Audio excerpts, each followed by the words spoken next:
Hello and welcome to Math with Mrs. Havrilla. This is Mrs. Havrilla and today we're going to be talking about Unit 4, Lesson 10.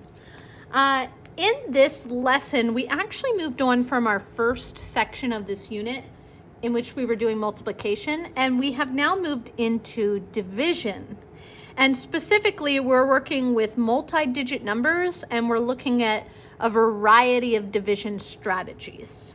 So up top, we can see that we have a couple of strategies happening here. The first strategy being what's called the partial quotient strategy. And the second strategy being a decomposing method of division, where we're decomposing the number and using multiplication and then adding together all those partial quotients to get a final quotient. We're going to go ahead and get started into our question here, and it says a large dance gathering had 3,132 dancers, and it's asking how many groups of 6 dancers are there. So what I'm going to have to do here is I'm going to have to identify my key pieces of information here. So I have 3,132 dancers, and I have groups of 6.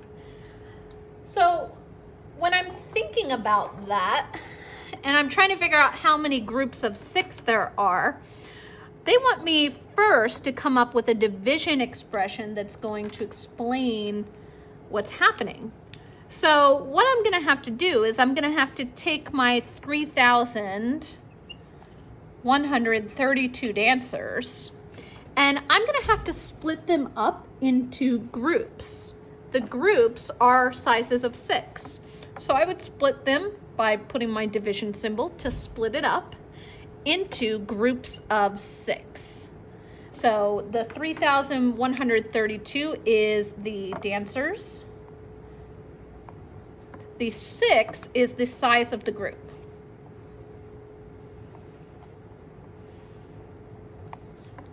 And once we do that math, we should be able to figure out how many groups we have. So for number 1A, where it says to write a division expression to represent the situation, I can just go ahead and take my expression, 3,132, and divide it by 6.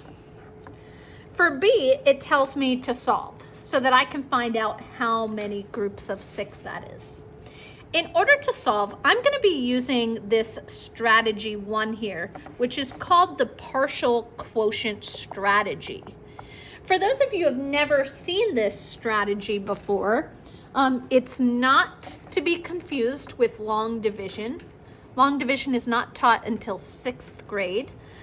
Instead, what we're doing here is we're taking away groups at a time until we have no more groups left. Well, what do I mean? Let me go ahead and explain by writing it out for us. So I'm going to take that first number, the 3,132. That's the first number in our equation, so it's called our dividend. I'm going to set it up vertically inside of what I like to call this little house here. And then I'm going to take the second number, the divisor, and I'm going to set it outside the house. And basically what I'm doing is I'm trying to figure out how many groups of 6 I can fit into here. And I'm going to do that by doing multiplication. And I'm going to use numbers that are easy for me to know. So for example, numbers that are easy for me to know are things like 6 times 10, or 6 times 100, or 6 times 1,000. When I do these bits of multiplication, they're going to give me products, and I can see if those products fit in. So for example, 6 times 10 is 60. So I know that because this dividend is greater than 60, well, there's going to be at least 10 groups in there. So I could try even bigger, 6 times 100 to get 600. Well, 3,000 is more than 600, so I know that there's at least 100 groups of 6. So let me try even more. This should be 1,000. And I'll try 6 times 1,000, and that gives me 6,000, which is way too much because I only have 3,132. But I do know that half of 6,000 is 3,000. So 6,000 split in half is 3,000. Because 3,000 plus 3,000 gives me 6,000. So that means if I split this 1,000 in half, well, half of 1,000 is 500, because 500 plus 500 is 1,000. So what I'm going to do is I'm going to start with 6 times 500 to get 3,000. I'm actually going to put that over on the side. So off to the side, I'm going to write out the equation 6 times 500,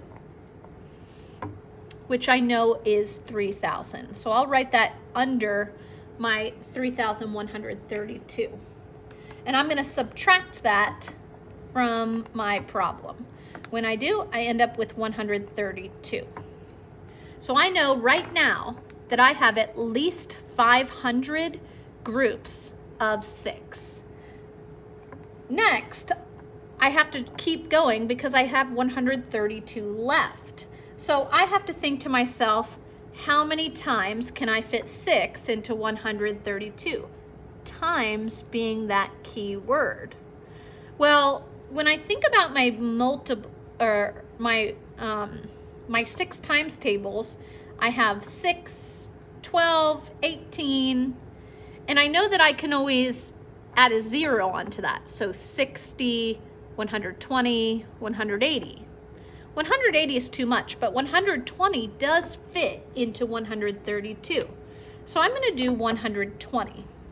To get 120, I did 6 times 2 to get 12, with a 0 on the end to make it 120. So that's 6 times 20. So I can go ahead and subtract 120 now. Once I subtract that, I end up with only 12 left over. Well, how many times can I fit 6 into 12? 6 times 2 is 12. So I'll write 6 times 2 on the side here and subtract 12 from 12 to get 0. So that means I finally made it to 0. There's no more people left. What have I actually done though? What is the answer? So what I did is I took my divisor, that 6, and I'm multiplying it by different groups of numbers. I'm multiplying it by 500, by 20, and by 2. And in order to get my final answer, I'm going to have to add up all 3 of these numbers. So adding up the 500, the 20, and the 2, and that's going to give me a final answer of 522. I can always check this work now by doing 522 times 6, and I should find that I get 3,132 as my answer.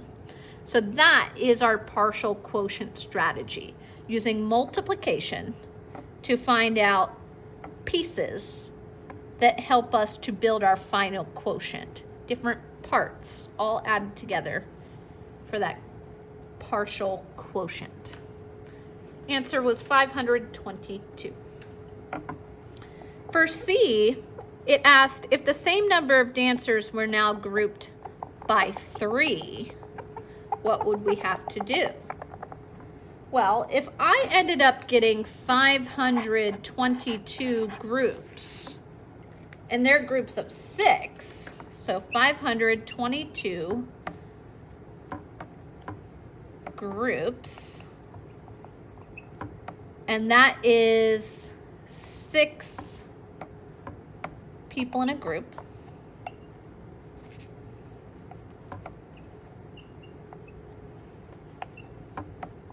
And remember, that gives us our 3,132 people.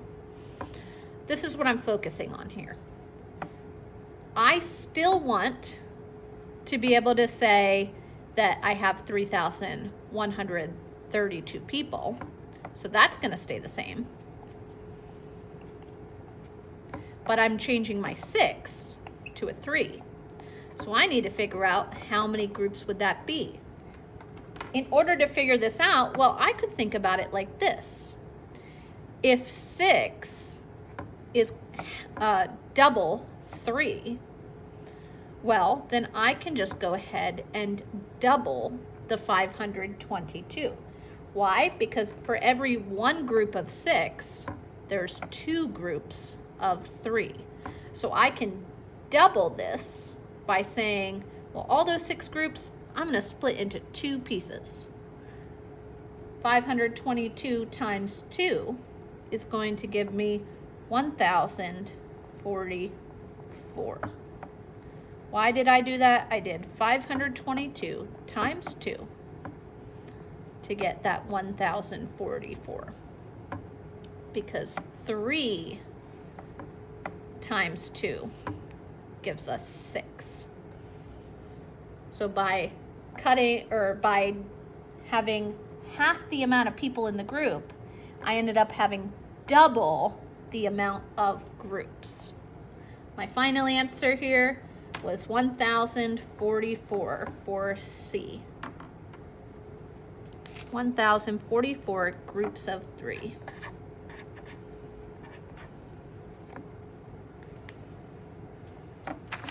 All right, moving over to the back, number 2. Number 2 says a student is trying to find how many groups of 7 were in 2,317. And first she wrote the expression 2,317 divided by 7. Then she used multiplication to figure out the answer, or the quotient. What we have to do is we have to decide what multiplication expression listed A, B, C, or D is the reasonable first step when trying to solve. So what would have been, for example, we used 6 times 500 as our first number that we took away. What would be the first number that they're going to be taking away here? Well, let me go ahead and try to set it up like a division equation to see what we would do, and then we can see if that's one of our possible answers. Okay, so possible answers that we have here are 7 times 300, which is 2,100, 7 times 400, which is 2,800, 7 times 500, which is 3,500, and 7 times 1,000, which is 7,000. When I look at the number that I have here, I know that I can't do 7 times 1,000 because I don't have 7,000 as my dividend.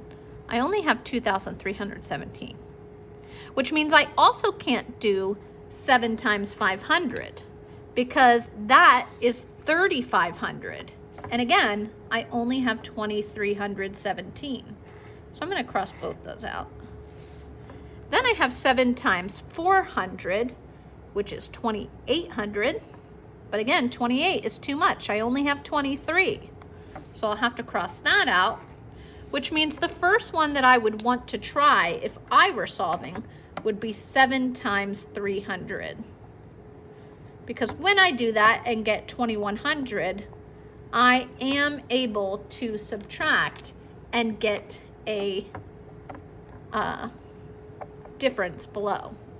Remember, when we're subtracting, we don't want to come up with a number that's greater than our dividend. So I couldn't put 2,800 because I can't do 3 minus 8.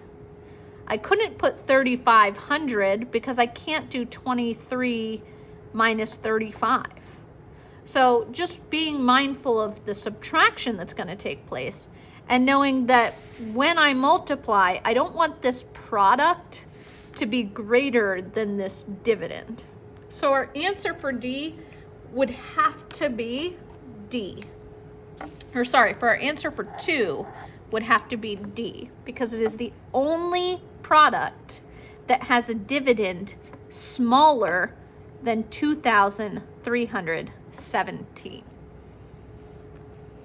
All right. For number 3, 4, and 5, we have a table in which we're going to be filling in some gaps on the table. So we can see that we have a situation, So almost like a little word problem. We have an expression, which is our equations here. And then we have a slot for our answers. So whatever it is that we're missing in each group, that's what we're going to have to do. So for example, in number 3, I can see that I have 480 pens, and they're bundled into groups of 12. So they took 480 and they divided it by 12. And what we need to figure out is the solution. What is 480 divided by 12? Well, I'm going to go ahead and write it out. 480, that's my dividend, divided by 12, which is my divisor. And I'm going to go ahead and think of my multiples of 12. So when I'm thinking about 12s, I know that I have 12, 24, 36, 48, 60.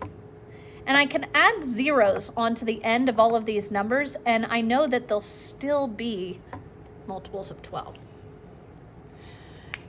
I want something close to 480, and I can actually see 480 here, which means that's 1, 2, 3, 4 times. 4 times this 0, which represents 10, 4 times 10, which is 40. So what I'm going to do is I'm going to do 12 times 40, knowing that that's like doing 12 times 4, which is 48, with a 0 on the end, making it 480. When I subtract, I end up with 0. So that means I've solved for 0, but where is the answer? Where is it? Here it is. How many groups of 12? 40 groups of 12 is going to be our answer. So the solution for 3 in our solution box is going to be 40. All right, for number 4, it says that we have 810 library books, which are equally grouped onto 9 shelving units. So when I think about what I have, well, I have 810 books, and I'm separating them or splitting them or dividing them into 9 different groups. 810 library books grouped into 9, which is 810 divided by 9. So what I'm going to do now is I'm going to write that expression into my page, 810 divided by 9.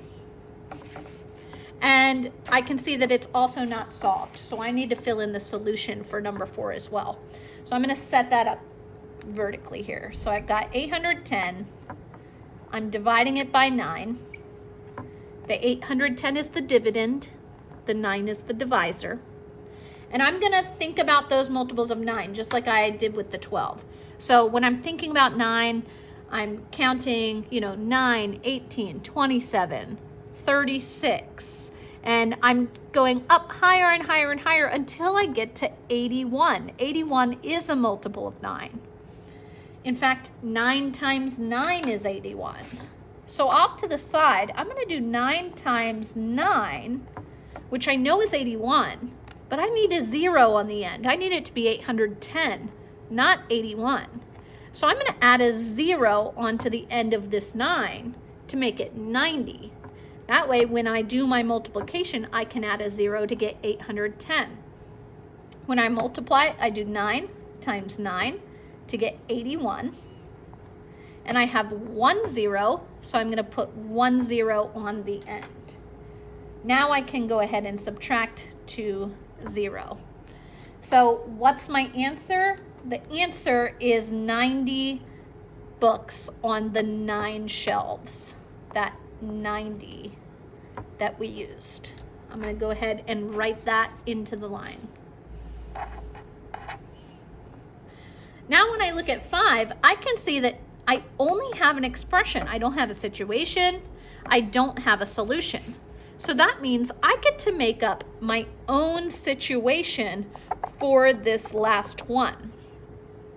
When I'm creating my own situations, I need to think about the placement of the numbers in these equations. So here I have 720 divided by 8. 720 is the total of whatever it is that I have. And I'm splitting it up into something that has to do with 8. So let's say I used the previous example, library books and shelves. That would be 720 library books and 8 shelves. If I did it like in 3, where it has pens being bundled into groups of different groups, I would say that I have 720 pens being grouped into groups of 8. So I could use these examples, and because I'm trying to make it as simple as possible, I am going to use those examples. I'm going to use the library, and I'm going to say that I have 720 library books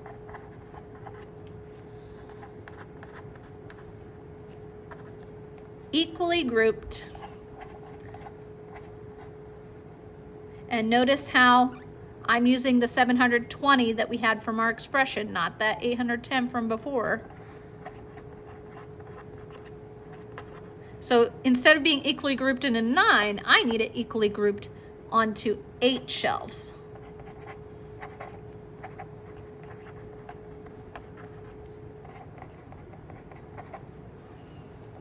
All right, so I have my situation, 720 library books grouped onto 8 shelves. So I'm gonna go ahead and set that up vertically.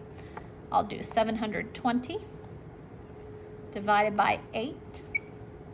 This is my dividend. This is my divisor. I'm trying to find my quotient, my answer.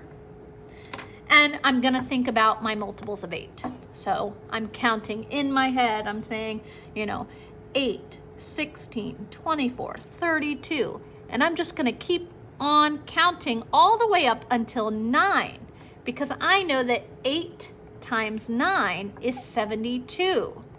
So I'm going to go ahead and say 8 times 9 to get 72. But it's not 72, it's 720, or 72 with a 0 on the end. So instead of multiplying by 9, I need to put a 0 on the end, making it a 90. 8 times 90 should give me what I'm looking for. 8 times 9 is 72. And then putting 1 0 onto the end gives me 720. I'm going to go ahead and solve for 0. And where's my answer? It's here. 90 groups of 8. So I'm going to go ahead on my paper, say that I have 90 books per shelving unit. Now you could have come up with any situation you wanted. Again, I was just trying to make it as easy as possible by using one of the 2 examples they gave us. But you could really do anything you want. So for example, you could say that there are 720 students being split into 8 classrooms. I mean, those would be giant classes, but you could do something like that. You could say that you have 720 cupcakes that you're gonna put into bakery boxes that fit 8 cupcakes in a box. But I like to keep things as simple as possible, so I stuck with those library shelves that they had mentioned before. Now, for this last part, number 6, our fluency practice, we're just practicing our math facts. And every single day in class, it is our homework assignment to be practicing our math facts. So that means practicing our times tables, practicing our division facts, practicing our fractions and our conversions, like inches to feet or hours to minutes. Those are the basic things that we all should know in 5th grade, and we absolutely should be practicing it every night. Now, The first one I have here is 32 divided by 8. When I do my division practice, I like to think of it as multiplication. Why? Because when I'm dividing, my dividend, the first number, can be represented as a product, and my divisor can be represented as a factor, filling that blank in as the second factor. So I could treat 32 divided by 8 as blank times 8 is 32. And I know that 4 times 8 is 32, which means 32 divided by 8 must be 4. So if you know your multiplication facts, then you should be able to easily fill in these division facts as well by thinking of it with that inverse operation, that opposite operation. The next one I have is 64 divided by 8. And again, we don't know what that equals, but I'm going to set it up. I'm going to take the dividend and turn it into a product. I'm going to take the divisor and turn it into a factor so that my blank is my second factor. So blank times 8 is 64. Well, I know that 8 times 8 is 64, which means 64 divided by 8 is 8. My answer for that was 8. I'm just going to keep doing this. 45 divided by 5.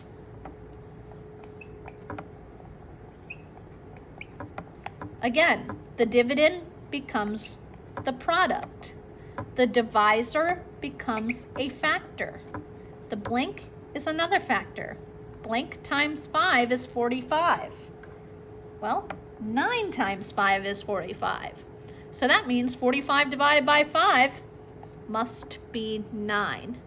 I really hope we're picking up on the pattern here, seeing that connection between the division and the multiplication. Multiplication and division are called inverse operations, and that's a fancy math word for opposite. They're opposite operations. So anytime we're working with multiplication, we could think about it in terms of division, and vice versa. Anytime we're thinking about division, we can think about it like multiplication. That's where that partial quotient strategy comes from. Now I have blank times 7 is 35. I know that 5 times 7 is 35, which means that 35 divided by 7 must be 5.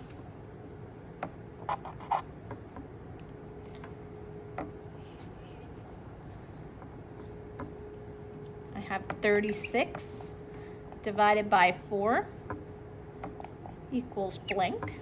So I'm going to take 36, make it a product. Take the dot divisor, make it a factor. Blank times 4 is 36. Well, I know that 9 times 4 is 36, which means 36 divided by 4 must be 9. For these last ones, I'm just going to say it out loud instead of writing them all down. So I know that 45 divided by 9, if I reverse that into the inverse, it would be blank times 9 is 45. Well, 5 times 9 is 45. So my answer must be 5. 72 divided by 12 is the same as saying blank times 12 is 72. Well, that's going to be 6 times 12 is 72. So I can go ahead and put in 6. Next I have 12 divided by 6 equals blank. Well, I just had a 12 and a 72 over here, so that's going to be a little helpful for me. 6 times blank is 72. Well, 6 times 12 is 72. We just figured that one out. Now we have 72 divided by 9. Well, I know that 9, in fact, I believe this one's up here somewhere. That seems familiar to me. I think we did it already. We know that 9 times 8 is going to give us 72. So that means 72 divided by 9 must be 8. Then we have 56 divided by 7. Well, when I'm thinking about that inverse operation, I have blank times 7 equals 56. And that's going to be 8. 40 divided by 8, blank times 8 is 40. That's going to give us 5. Sorry, that looks like an S, but it is a 5. And last but not least, 55 divided by 11 is like 11 times 55, or sorry, 11 times blank equals 55, and 11 times 5 equals 55, which means 55 divided by 11 must be 5. The real key here to this fluency practice is making sure that we know our times tables, practicing our multiplication flashcards, our division flashcards, and making sure we're also practicing fraction flashcards and those conversions like I had mentioned, minutes to hours and feet to yards and feet to inches. All of those different things are things that we should be practicing every single day. I hope that this was helpful for you, and be sure to check in next time for help with your homework.